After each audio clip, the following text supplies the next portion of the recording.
kita harus memahami dari komposisi atau penduduk Indonesia yang akan bisa memilih di tahun 2024, kurang lebih 205 juta orang. 60%-nya merupakan dari kalangan generasi milenial dan juga generasi Z, termasuk adalah pemilih pemula. Suara anak muda, tetapi tentu tidak ingin hanya menjadikan generasi muda sebagai komoditas politik pemilu. Ini tentu tidak terlepas dari keinginan Partai Demokrat yang sepertinya ingin mencoba kisah sukses mereka yang memenangi pemilu 2004-2009, memenangi pemilu 2009-2014 yang lalu. 2024 tentu diharapkan menjadi momentum politik yang angin keberuntungannya akan berpihak kepada Demokrat. Tentu saja mengkapitalisasi berbagai isu yang kemudian bisa memantik simpati dan dukungan publik. Kalau dibilang siapa politisi yang lebih ngotot pengen nyapres melebihi Anies, menurut saya itu adalah AHY. To the point ya. Iya, kenapa? Karena Anies memang ngotot pengen nyapres, itu semua juga tahu. Kader Partai Demokrat justru sebaliknya tidak menginginkan AHY jadi capres. Hal ini bisa dilihat dari pernyataan-pernyataan mereka di medsos maupun di media mainstream. Kami juga mendapat banyak informasi dari lembaga-lembaga survei. Jadi ketika dia ngotot mau ikutan pilpres, apalagi cuma mau atau pengennya jadi capres, ya orang nggak cuma ragu, tapi memang sudah pernah terbukti nggak mampu. Padahal baru di level waktu itu ya, calon gubernur DKI, AHY itu kalah telak. Cuma urutan 3 dari 3 kandidat.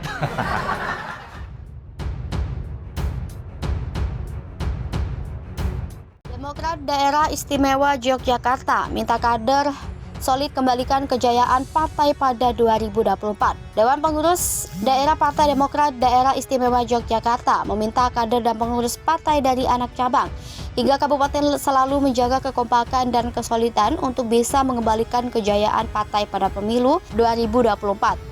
Menurut dia, Partai Demokrat mempunyai sejarah kelam, mempunyai rekam jejak yang tidak baik di Kabupaten Bantul. Tapi dia meyakini dengan kesolidan dan kekompakan di bawah komando Ketua DPC Demokrat Roni Wijaya, Bantul bisa bangkit kembali. Pihaknya juga mengajak seluruh kader partai harus bekerja ekstra keras untuk kemenangan Partai Demokrat.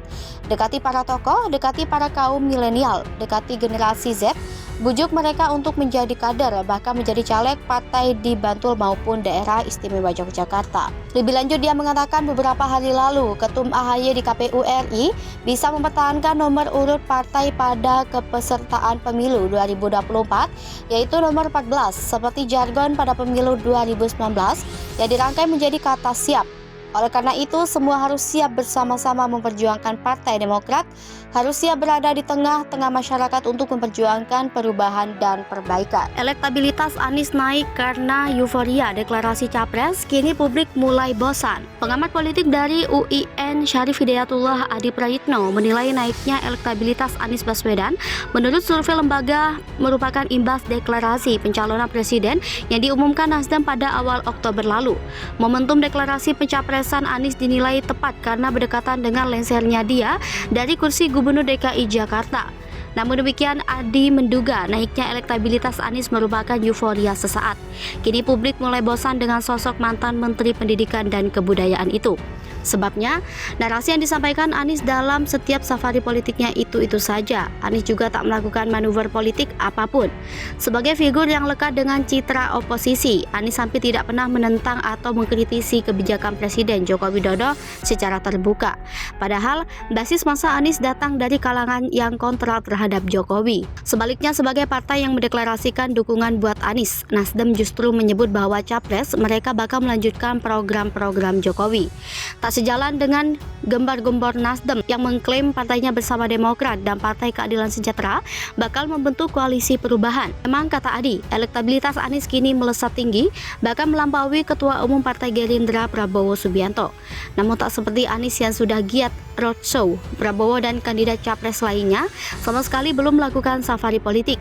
Jika mesin politik kandidat capres lain mulai dipanaskan dan kerja-kerja politik sudah dijalankan, Adi yakin elektabilitas figur capres-capres lainnya juga bakal melonjak. Melihat situasi ini, Adi menyebut deklarasi pencapresan saja tidak cukup. Bersamaan dengan itu, parpol harus giat melakukan kerja-kerja politik untuk mendongkrak tingkat elektoral kandidat capres masing-masing. Sebagaimana diketahui, elektabilitas Anies Baswedan melesat di urutan kedua. Menurut survei sejumlah lembaga, mantan Gubernur DKI Jakarta itu geser posisi Prabowo Subianto di urutan ketiga. Adapun Anies dideklarasikan sebagai capres Partai Nasdem pada Oktober lalu. 2 bulan sebelumnya, Prabowo mengumumkan kesiapannya maju sebagai capres Partai Gerindra. Selain dua nama itu, sosok politisi PDI Perjuangan yang juga Gubernur Jawa Tengah Ganjar Pranowo juga digadang-gadang menjadi capres.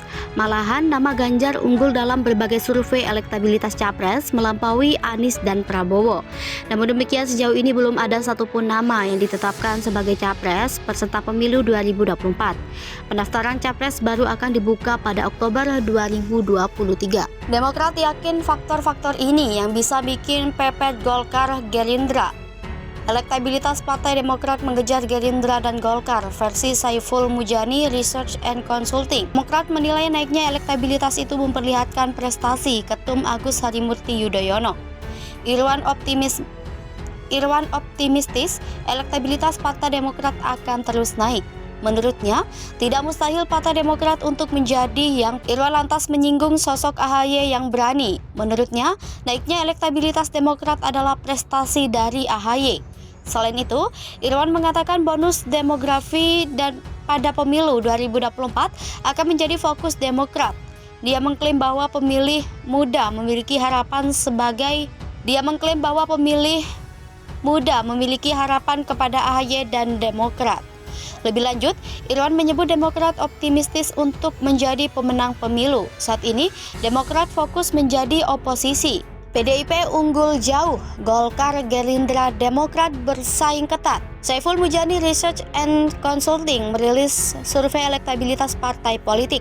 Dalam survei ini, elektabilitas PDIP unggul dengan angka yang jauh signifikan dibandingkan partai lainnya. Jajak pendapat ini dilakukan pada 3-11 Desember 2022 dengan total sampel 1029 responden.